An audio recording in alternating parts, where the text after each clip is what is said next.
لیکن جب ہم نے دیکھا کہ ذرا سا کہیں آڈیشن ہوتا ہے، ذرا سا کہیں ایکٹنگ کمپٹیشن ہوتا ہے،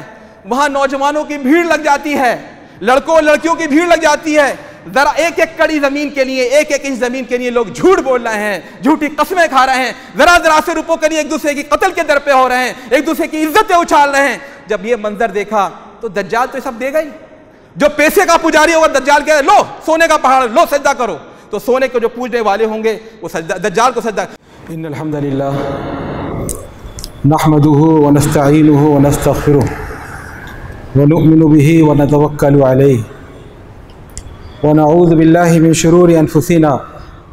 ومن سیئات اعمالنا من يهده الله فلا مضل له ومن يضلل فلا هادي له ونشهد ان لا اله الا الله وحده لا شريك له ونشهد ان محمدا عبده ورسوله وبعد قال الله تبارك وتعالى في القرآن المجيد والفرقان الحميد أعوذ بالله من الشيطان الرجيم بسم الله الرحمن الرحيم وَلَنَبْلُوَنَّكُمْ بِشَيْءٍ مِّنَ الْخَوْفِ وَالْجُوعِ وَنَقْصٍ مِّنَ الْأَمْوَالِ وَالْأَنفُسِ وَالثَّمَرَاتِ وَبَشِّرِ الصَّابِرِينَ الَّذِينَ إِذَا أَصَابَتْهُمْ مُصِيبَةٌ قَالُوا إِنَّا لِلَّهِ وَإِنَّا إِلَيْهِ رَاجِعُونَ أُولَٰئِكَ عَلَيْهِمْ صَلَوَاتٌ مِّن رَّبِّهِمْ وَرَحْمَةٌ وَأُولَٰئِكَ هُمُ الْمُهْتَدُونَ وقال النبي صلى الله عليه وسلم بدأ الإسلام غريبا وسيعود كما بدأ غريبا فطوبى للغرباء او كما قال عليه الصلاة والسلام۔ محترم بزرگوں، دوستوں، دینی بھائیوں اور عزیز نوجوانوں، میں نے آپ کے سامنے قرآن کریم کی آیات پڑھی۔ اس میں اللہ رب العزت اپنی ایک سنت، اپنے قانون کی طرف اشارہ کرتے ہوئے فرماتا ہے کہ ہم تمہیں آزمائشوں میں ڈالیں گے، نو بنوں کی آزمائشیں، بھانت بھانت کی آزمائشیں۔ ہم تم کو آزمائیں گے کچھ خوف سے، کبھی قحط سالی سے، اور کبھی مال اور اسباب اور پیداوار میں کمی کی وجہ سے، اور کبھی جانوں میں جانی اور مالی نقصان کے انداز میں۔ ان آزمائشوں میں جو ثابت قدم رہیں وبشر الصابرین، ان کو آپ خوشخبری سنا دیجیے۔ یہ کون ہیں ثابت قدم رہنے والے؟ کہ جب بھی کوئی مصیبت ان کو آتی ہے، اذا اصابتہم مصیبہ، تو کہتے ہیں کہ ہم اللہ کے ہیں اور ہمیں اللہ ہی کی طرف لوٹ کر جانا ہے۔ ہمارا وجود، ہماری تمام پراپرٹی، ہماری تمام ملکیت، ہماری آل اولاد سب اللہ کی ملکیت ہے، سب اللہ کے بندے، اللہ کی مرضی کے تابع ہیں، اور ہمیں الٹیمیٹلی لوٹ کر اسی کی طرف جانا ہے۔ تو وہاں کی کامیابی اصل کامیابی ہے، وہاں کی ناکامی اصل ناکامی ہے۔ تو جن لوگوں کا رویہ یہ ہو، یہ سوچنے کا انداز ہو، اولئک علیہم صلوات من ربہم ورحمہ، ان پر درود اور سلام نازل ہوتا ہے، ان پر رحمتیں نازل ہوتی ہیں ان کے رب کی جانب سے، اور یہی لوگ ہیں جو ہدایت یاب ہیں۔ اللہ کے نبی صلی اللہ علیہ وسلم نے پہلے ہی اپنی امت کو بتا دیا تھا کہ اسلام کا آغاز اس حالت میں ہوا تھا کہ وہ لوگوں کے لیے اجنبی تھا۔ بدأ الاسلام غریباً، وہ لوگوں کے لیے نامانوس تھا۔ وہ جن آئیڈیلز کو پیش کر رہا تھا، جو آدرش بنا رہا تھا، جو منزل مقصود بتا رہا تھا، جینے اور زندگی گزارنے کا جو انداز پیش کر رہا تھا، جو عقائد پیش کر رہا تھا، وہ لوگوں کی سمجھ میں نہیں آتے تھے، لوگوں کو عجیب لگتے تھے، نامانوس لگتے تھے، وہ کسی دوسری زندگی کے عادی ہو چکے تھے۔ وَسَيَعُودُ كَمَا بَدَأَ، پھر اسلام کو عروج نصیب ہوا، اسلامی تہذیب، اسلامی تمدن، اسلامی کلچر، اسلامی ثقافت کا دنیا میں غلبہ ہو گیا۔ ترقی کا معیار یہ سمجھا جانے لگا کہ مسلمان جیسے دکھو، مسلمانوں کی طرح کھانا کھاؤ، مسلمانوں کی طرح نشست و برخاست کرو، مسلمانوں کی طرح شادی بیاہ کرو، یہ ترقی کا معیار ہو گیا۔ لیکن پھر زوال آیا، وَسَيَعُودُ كَمَا بَدَأَ، لیکن پھر ایک ایسا دور آئے گا کہ اسلام اجنبی ہو جائے گا، دین کی بات کرنا لوگوں کو نامانوس میں لگے گا، دین جن چیزوں کی طرف بلائے گا وہ لوگوں کی سمجھ میں نہیں آئیں گے، اس کے ماننے والے کم رہ جائیں گے، جو اس کی تعلیم پر عمل کریں گے وہ سماج میں نکو بن جائیں گے، احمق کہلائیں گے، بے وقوف کہلائیں گے۔ لیکن اس زمانے میں جو اس بے وقوفی کو گلے لگا لیں، جو اجنبیت کی زندگی کی چادر اوڑھ لیں، جو دین کے مطابق زندگی گزارے چاہے ساری خدائی ان کی مخالف ہو، ایسے غربا کے لیے، ایسے اجنبی بن جانوں کے لیے خوشخبری ہے۔ ایسے اجنبی بن جانے والوں کے لیے اللہ کے رسول نے خوشخبری سنائی ہے۔ آپ نے ارشاد فرمایا سیاتی علی الناس زمان، لوگوں پر ایک زمانہ ایسا آئے گا الصابر فیہ علی دینہ، کہ اس میں اپنے دین پر جمنے والا ایسے ہی ہوگا کالقابض علی الجمر، جیسے ہاتھ میں کسی نے چنگاری تھام رکھی ہو، شعلہ کسی نے پکڑ رکھا ہو، بہت مشکل ہوگا دین پر عمل کرنا۔ فتنے آئیں گے کقطع اللیل المظلم، اللہ کے نبی صلی اللہ علیہ وسلم نے ارشاد فرمایا بادروا بالاعمال فتنا، دیکھو آزمائشوں کے آنے سے پہلے جلد از جلد نیک کام کر لو۔ کقطع اللیل المظلم، جب فتنے آئیں گے تو اندھیری رات کے ٹکڑوں کی طرح آئیں گے۔ اماوس کی جو رات ہوتی ہے اس میں جیسے جیسے وقت گزرتا جاتا ہے ویسے ویسے تاریکی گہری ہوتی چلی جاتی ہے، ایسے فتنے آئیں گے۔ یصبح الرجل مؤمنا، اس وقت حال یہ ہوگا آدمی صبح کرے گا ایمان کی حالت میں، ویمسی کافرا، شام کرے گا کفر کی حالت میں، شام کرے گا ایمان کی حالت میں، یمسی مؤمنا ویصبح کافرا، اور صبح ہو جائے گا کافر۔ کیوں؟ یبیع دینہ بعرض من الدنیا،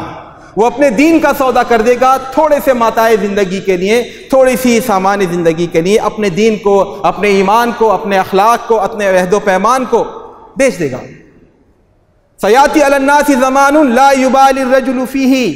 من این اصاب المال امن حلال او حرام، ایسا زمانہ آئے گا کہ انسان کو اس کی پرواہ نہیں رہ جائے گی کہ مال اس کی جیب میں آ رہا ہے کہاں سے آ رہا ہے، وہ حرام ہے یا حلال ہے۔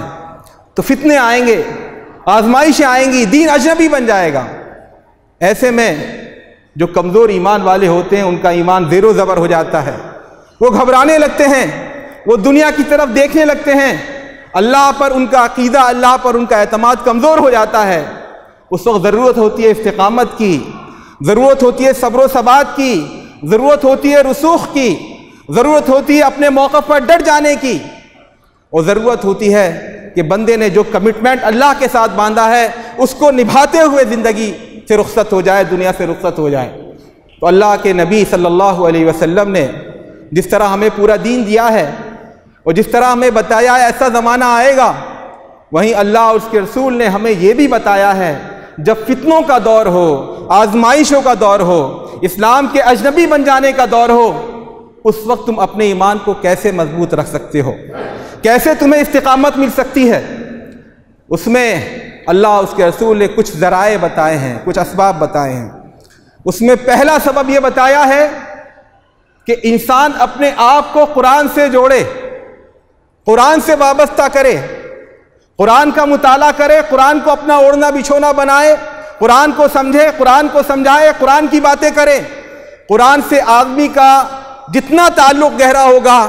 اتنا ہی اس کے اندر استقامت پیدا ہوگی، اتنا ہی اس کے اندر رسوخ اور ثبات پیدا ہوگا۔ قرآن فرقان ہے، تبارک الذی نزل الفرقان علی عبدہ لیکون للعالمین نذیرا۔ قرآن یاد دہانی ہے، انسان کو اس کا مقصد زندگی بتانے والی کتاب ہے۔ انا نحن نزلنا الذکر وانا لہ لحافظون۔ قرآن کے اندر راحت ہے، طمانینت ہے، سکون ہے، چین ہے۔ الذین آمنوا وتطمئن قلوبہم لذکر اللہ الا بذکر اللہ تطمئن القلوب۔ جو ایمان والے ہیں ان کے دل مطمئن ہوتے ہیں اللہ کی یاد سے، اور اللہ کی یاد سے اللہ کی یاد سے دلوں کو مطمئن ہونا ہی چاہیے۔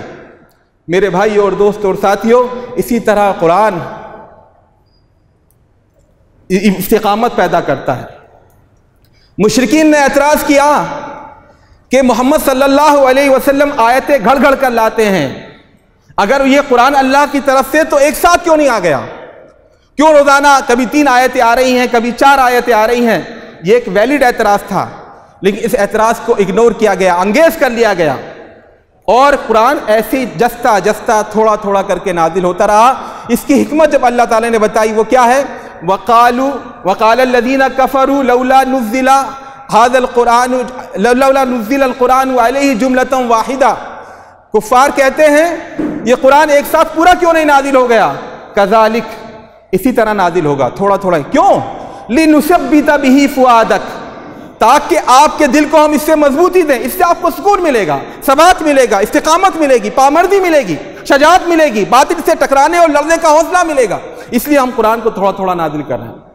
لِنُثَبِّتَ بِهِ فُؤَادَكَ وَرَتَّلْنَاهُ تَرْتِيلًا، ہم نے اسے آسانی سے پڑھ کر بہت اچھی طرح پڑھ کر آپ کو بتایا ہے۔ وَلَا يَأْتُونَكَ بِمَثَلٍ إِلَّا جِئْنَاكَ بِالْحَقِّ وَأَحْسَنَ تَفْسِيرًا،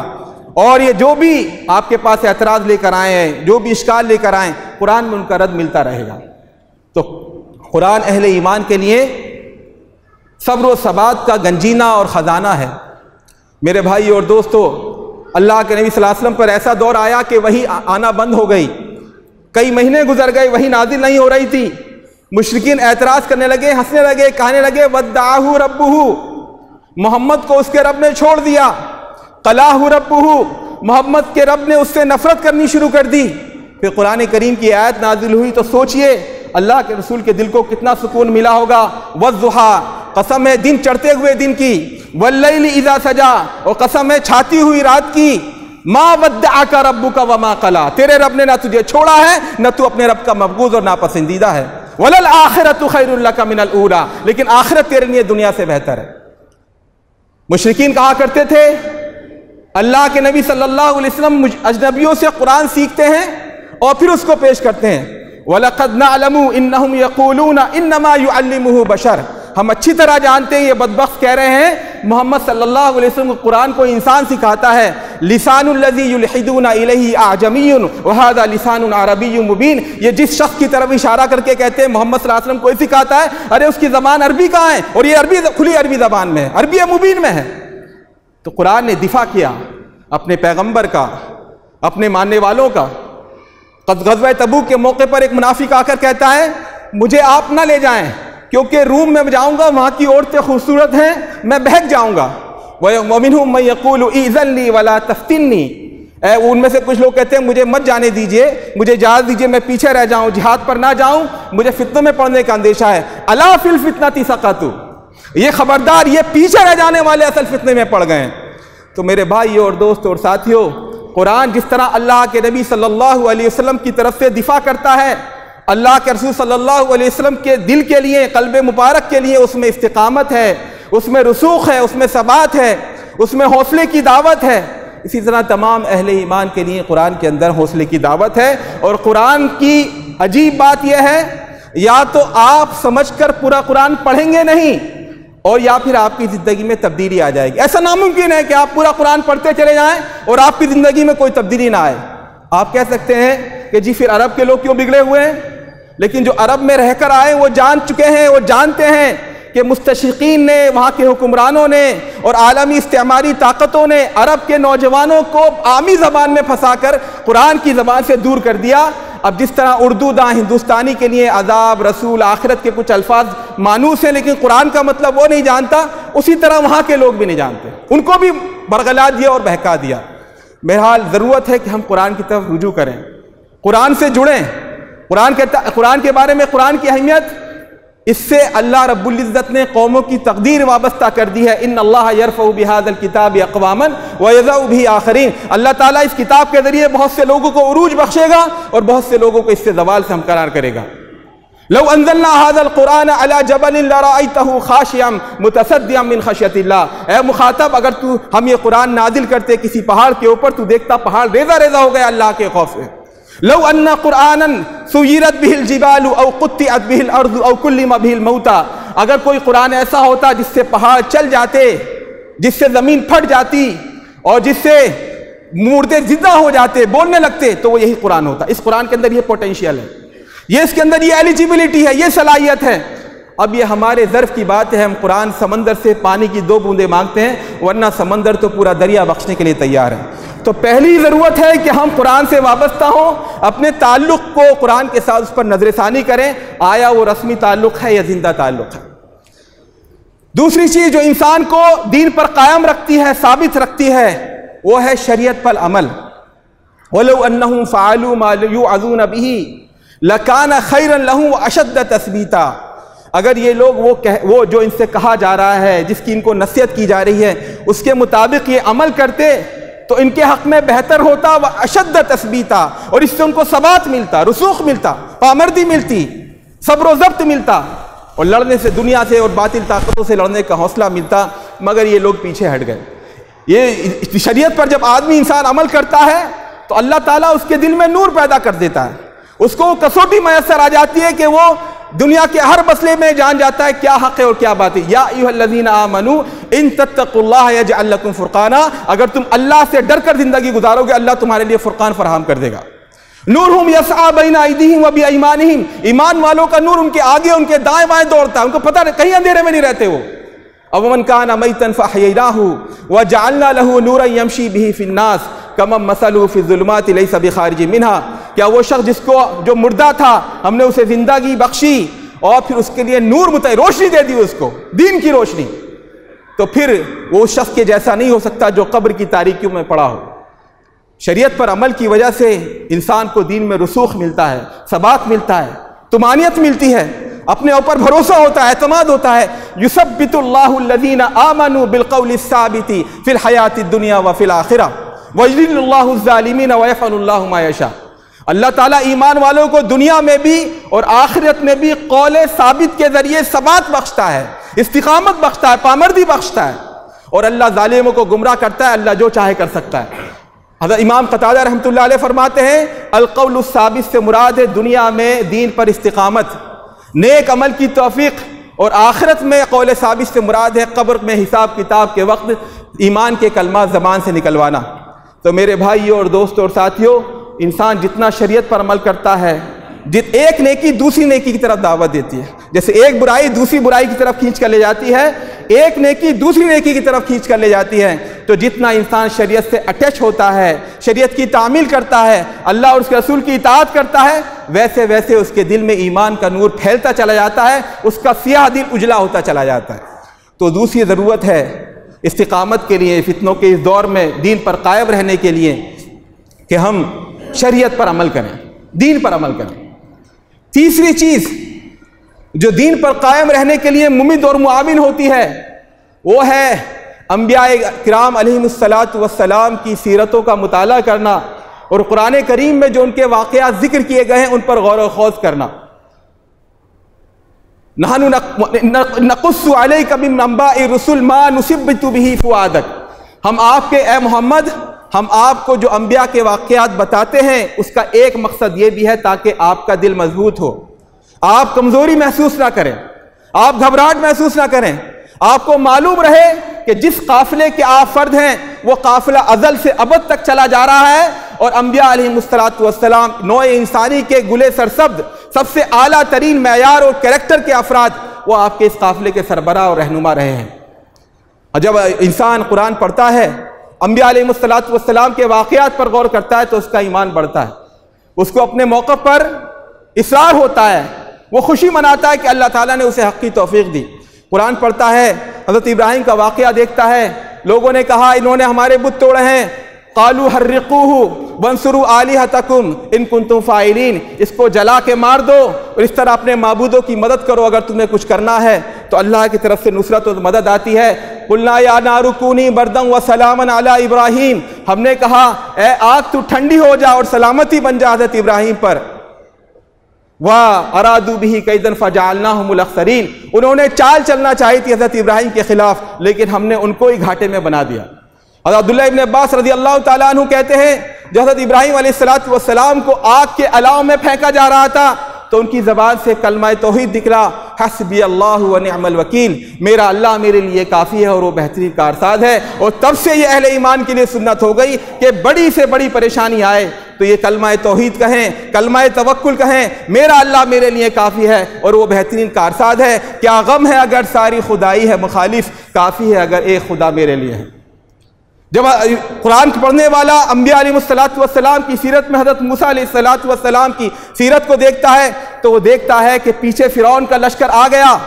سامنے سمندر ہے، راستے سارے مسدود ہیں. وَلَمَّا تَرَى الْجَمْعَانِ قَالَ أَصْحَابُ مُوسَىٰ إِنَّا لَمُدْرَكُونَ، جب دونوں فرعون کا لشکر اور بنی اسرائیل جو بھاگ رہے تھے مصر سے نکل کر یہ آمنے سامنے ہو گئے. اب سامنے فرعون کا دندناتا ہوا لشکر آ رہا ہے، نیزے ہیں، تلواریں ہیں، تیر ہیں اور پیچھے سمندر ہے، کہاں جائیں؟ قال اصحاب موسیٰ انا لمدرکون، تو جو ایمان والے کمزور تھے انہوں نے کہا کہ ہم تو پکڑ لیے گئے، اب ہمیں کوئی بچانے والا نہیں. لیکن ایمان مومن کا توکل، قال کلا، حضرت موسیٰ نے کہا نہیں، ہرگز ایسا نہیں ہو سکتا، ان معی ربی سیہدین، میرے ساتھ میرا رب ہے، وہ میرے لیے کوئی راستہ کھولے گا. حضرت موسیٰ علیہ السلام کی زندگی میں ہم وہ واقعہ بھی دیکھتے ہیں کہ جب انہوں نے معجزات پیش کیے تو فرعون نے ان کا جواب دینے کے لیے، ان کا رد کرنے کے لیے اپنے پوری مملکت سے بڑے بڑے جادوگروں کو بلایا۔ جادوگر میدان میں آئے، آپ سب کو واقعہ معلوم ہے۔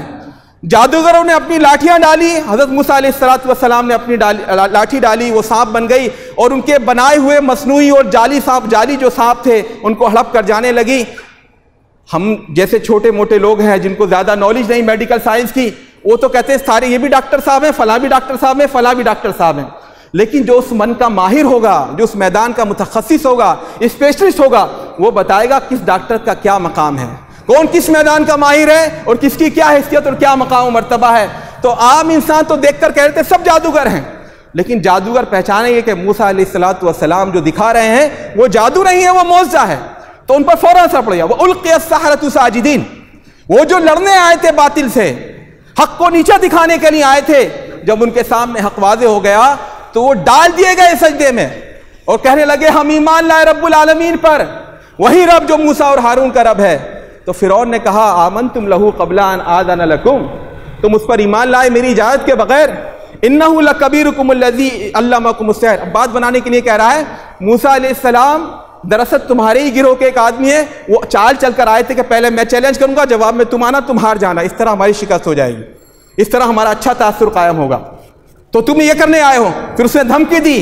فَلَأُقَطِّعَنَّ أَيْدِيَكُمْ وَأَرْجُلَكُمْ مِنْ خِلَافٍ، میں تمہارے ہاتھ اور پیر کٹوا دوں گا الگ الگ جہتوں سے، دایاں ہاتھ اور بایاں پیر، اس طرح میں تمہیں کٹوا دوں گا۔ وَلَأُصَلِّبَنَّكُمْ فِي جُذُوعِ النَّخْلِ، اور تمہیں کھجور کے تنوں میں سولی پہ لٹکا دوں گا۔ وَلَتَعْلَمُنَّ أَيُّنَا أَشَدُّ عَذَابًا وَأَبْقَىٰ، اور تم جانو گے ہم میں سے زیادہ عذاب دینے والا کون ہے اور کس کی دی ہوئی تکلیف سب سے زیادہ دن تک رہتی ہے۔ دھمکی دی اس نے۔ دیکھیے یہی جادوگر تھے، ذرا سے مال کے لیے اپنا ایمان دین سب بیچنے کے لیے تیار تھے اور کہہ رہے تھے ہمارے کچھ تنخواہ ملے گی جب جیت جائیں گے، پیسے کے بھوکے تھے۔ لیکن جب ایمان کی بشاشت دل میں داخل ہو گئی، ایمان کی شیرنی دل میں داخل ہو گئی، سچا ایمان دل میں داخل ہو گیا، تو وہ چیلنج کا جواب کیا دیتے؟ قالوا لن نؤثرك على ما جاءنا من البينات، کہا فرعون تیری بات کو ہم کوئی ترجیح نہیں دیں گے ان باتوں پر جو اللہ کی طرف سے روشن روشن ہمارے پاس نشانیاں آ گئی ہیں۔ والذی فطرنا، اور اس ذات کی قسم ہے جس نے ہمیں پیدا کیا، فاقضی انت ما انت بقاض، جو تیرے بس کی جو ہے تو کر لے، انما تقضی هذه الحیات الدنیا، تو زیادہ سے زیادہ اس دنیا کی زندگی کا تو فیصلہ کر سکتا ہے، ارے زندگی بہت لمبی ہے، موت کو سمجھے ہیں غافل اختتام زندگی، ہے یہ شام زندگی صبح دوام زندگی، موت کوئی آخری نہیں ہے، یہ دروازہ ایک آخری ہمیشہ کی رہنے والی کے عالم کا، جنت اور جہنم کا، تو جو کرنا ہے کر لے، ہم اپنے ایمان سے نہیں پھریں گے۔ انا آمنا بربنا، ہم اپنے رب پر ایمان لائے، یہ ہمارا اعلان ہے، لیغفر لنا خطایانا وما اکرہتنا علیہ من السحر، تاکہ ہمارا رب ہمارے گناہوں کو معاف کرے اور تو نے جو ہم سے جادو کروایا اس کو اللہ تعالیٰ معاف کرے، واللہ خیر وابقیٰ، اور اللہ بہتر ہے اور اس کا دیا ہوا انعام ہی زیادہ پائیدار اور باقی رہنے والا ہے۔ یہ ایمان کی بشاشت۔ جب مومن ان واقعات کو پڑھتا ہے تو اس کے دل میں ہوتا ہے کہ مجھے بھی اپنے دین پر جمنا ہے، مجھے بھی اپنے دین پر ثابت قدم رہنا ہے۔ پھر پچھلے انبیاء علیہم الصلاۃ کے حوالے سے اللہ تعالیٰ کہتا ہے وَكَأَيٍّ مِّن نَبِيٍّ قَاتَلَ مَعَهُ رِبِّيُّونَ كَثِيرٌ، بہت سارے انبیاء ایسے گزرے جن کے ساتھ ربانی صفت اللہ کے بندوں نے اللہ کے راستے میں جہاد کیا، جنگ کی، فَمَا وَهَنُوا لِمَا أَصَابَهُمْ فِي سَبِيلِ اللَّهِ، تو اللہ کے راستے میں محنت اور مشقت کرتے ہوئے، جہاد کرتے ہوئے انہیں جو مصیبتیں آئیں، جو پریشانیاں آئیں، جو مشقتیں آئیں، جو رکاوٹیں آئیں، اس سے وہ ہمت نہیں ہاری، فما وہنوا، ہمت نہیں ہاری، وما ضعفوا، اور کمزور نہیں پڑے، وما استکانوا، انہوں نے بزدلی اور بے غیرتی کی چادر اپنے اوپر نہیں اوڑھی، واللہ یحب الصابرین، اور اللہ صبر کرنے والوں کو پسند کرتا ہے۔ وما کان قولهم الا ان قالوا، انہوں نے جو بات کہی، جو دعا مانگی، وہ یہ دعا تھی ربنا اغفر لنا ذنوبنا واسرافنا، اے ہمارے رب ہمارے گناہوں کو اور ہماری زیادتیوں کو تو معاف فرما، وثبت اقدامنا، اور ہمارے قدموں کو جما دے، ہمیں دین میں رسوخ بخش دے، ہم باطل کے چکا چون سے متاثر نہ ہو، ہمیں ایسا بنا دے، وثبت اقدامنا وانصرنا علی القوم الکافرین، اور دشمنوں پر ہمیں غلبہ عطا فرما۔ پھر اللہ کے نبی صلی اللہ علیہ وسلم کا ذکر کرتے ہوئے کہتا ہے اللہ تعالیٰ الا تنصروہ، اے کمزورو، اے بغیرتو، اگر تم اللہ کے رسول کی مدد نہیں کرو گے فقد نصرہ اللہ، تو اللہ اپنے رسول کی مدد کے لیے اکیلا کافی ہے، اللہ نے اس کی مدد بھی کی ہے۔ کب؟ ثانی اثنین، وہ وقت یاد کرو جب وہ 2 میں کا دوسرا تھا. اذ ہما فی الغار، جب وہ مکہ سے مدینہ آتے ہوئے غار میں ٹھہرے تھے. اذ یقول لصاحبہ، جب محمد صلی اللہ علیہ وسلم اپنے ساتھی سے کہہ رہے تھے لا تحزن ان اللہ معنا، غم مت کرو اللہ ہمارے ساتھ ہے. سب ہمارے مخالف ہو جائیں ہمیں اس کی پرواہ نہیں، اللہ ہمارے ساتھ ہونا چاہیے، اللہ مدد کے لیے کافی ہے. پھر صحابہ کرام رضوان اللہ تعالی علیہم کا اسوہ اللہ تعالیٰ جو قرآن میں پیش کرتا ہے الذین قال لهم الناس ان الناس قد جمعوا لکم فاخشوہم، جب لوگوں نے ان سے کہا ارے تمہارے اوپر سارے سب دشمن ٹوٹ پڑے ہیں، غطفان کا قبیلہ آ گیا، حوازن کا قبیلہ آ گیا، طائف کا قبیلہ آ گیا، قریش کے لوگ آ گئے، سارا عرب تمہارے خلاف کھڑا ہو گیا ہے، ساری باطل طاقتیں تمہیں مٹانے کے در پہ ہیں، فاخشوہم، ڈرو ان سے، گھبراؤ، اپنی خیر مناؤ، ہاتھ جوڑو، سجدے کرو، تلوے چاٹو. تو کہا نہیں، فخشوہم، نعم قالوا حسبنا اللہ فما زادہم الا ایمانا، ان کے ایمان میں اضافہ ہوا. اور کہا حسبنا اللہ ونعم الوکیل، وہی جو صحابہ جو حضرت ابراہیم علیہ السلام نے آگ میں ڈالے جاتے وقت جملہ کہا، وہی صحابہ کرام رضوان اللہ تعالی علیہم اجمعین نے جب لوگوں نے کہا تمہارے خلاف سارے دشمن اکٹھا ہو گئے تو ڈرو، کہا حسبنا اللہ ونعم الوکیل، اللہ ہمارے لیے کافی ہے، وہ بہترین کارساز ہے. اذ جاؤکم من فوقکم، جب وہ تمہارے اوپر سے چڑھائے تھے، ومن اسفل منکم، تمہارے نیچے سے چڑھائے تھے، وَإِذ زَاغَتِ الْأَبْصَارُ، جب آنکھیں پتھرا گئی تھیں، وَبَلَغَتِ الْقُلُوبُ الْحَنَاجِرَ، اور ڈرپوکوں کے سینے میں ہوننے لگے تھے، وَتَظُنُّونَ بِاللَّهِ الظُّنُونَ، اور تم اللہ کے تعلق سے گمان کرنے لگے تھے. هُنَالِكَ ابْتُلِيَ الْمُؤْمِنُونَ وَزُلْزِلُوا زِلْزَالًا شَدِيدًا، یہ وہ موقع تھا جب مومنوں کو آزمایا گیا اور بری طرح ہلا مارا گیا. لیکن یہ تو کمزوروں کا رویہ تھا، ایمان والوں کو کیا رویہ قرآن کہتا ہے وَلَمَّا رَأَى الْمُؤْمِنُونَ الْأَحْزَابَ، جب ایمان والوں نے جماعتوں کو دیکھا، دشمنوں کی پوری فوج امٹ آئی ہے، پورا عرب متحد ہو گیا ہے، قَالُوا هَذَا مَا وَعَدَنَا اللَّهُ وَرَسُولُهُ، کہا اس کا تو اللہ اور اس کے رسول نے ہم سے وعدہ کیا تھا، تم حق کو لے کر اٹھو گے تمہیں پریشانی جھیلنی پڑے گی، باطل طاقتیں تمہارے خلاف متحد ہوں گی، تمہارے راستے میں کانٹے ڈالے جائیں گے، روڑے اٹکا جائیں گے، اس کے لیے تمہیں تیار رہنا ہے. هَذَا مَا وَعَدَنَا اللَّهُ وَرَسُولُهُ، یہ تو اللہ اور اس کے رسول نے وعدہ کیا تھا. وَمَا زَادَهُمْ إِلَّا إِيمَانًا وَصَدَقَ اللَّهُ وَرَسُولُهُ، اور اللہ اس کے رسول نے سچ فرمایا، اور اس چیز نے دشمنوں کے اکٹھا ہو جانے نے ان کے اندر ایمان مزید بڑھا دیا اور تسلیم و رضا کا رویہ مزید پیدا کر دیا. تو میرے بھائی اور دوستوں اور ساتھیوں، آج کے فتنوں کے اس دور میں آج ضرورت ہے ہم اپنے ایمان کی خیر منائیں،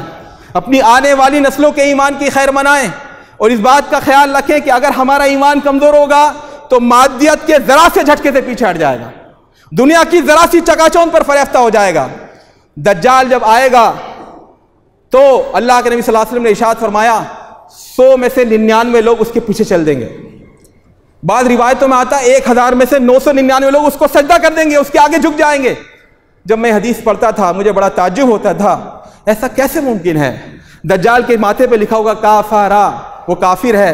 اور ہم لوگ جانتے ہیں اللہ کون ہے، رسول کون ہے، ہمارے اندر ایمان و غیرت ہے، کیوں ہم پیچھے ہٹ جائیں گے، کیوں اس کے آگے سجدہ کریں گے؟ لیکن جب ہم نے دیکھا کہ ذرا سا کہیں آڈیشن ہوتا ہے، ذرا سا کہیں ایکٹنگ کمپٹیشن ہوتا ہے، وہاں نوجوانوں کی بھیڑ لگ جاتی ہے، لڑکوں لڑکیوں کی بھیڑ لگ جاتی ہے، ذرا ایک ایک کڑی زمین کے لیے، ایک ایک انچ زمین کے لیے لوگ جھوٹ بول رہے ہیں، جھوٹی قسمیں کھا رہے ہیں، ذرا ذرا سے روپوں کے لیے ایک دوسرے کی قتل کے در پہ ہو رہے ہیں، ایک دوسرے کی عزتیں اچھال رہے ہیں. جب یہ منظر دیکھا تو دجال تو یہ سب دے گا ہی.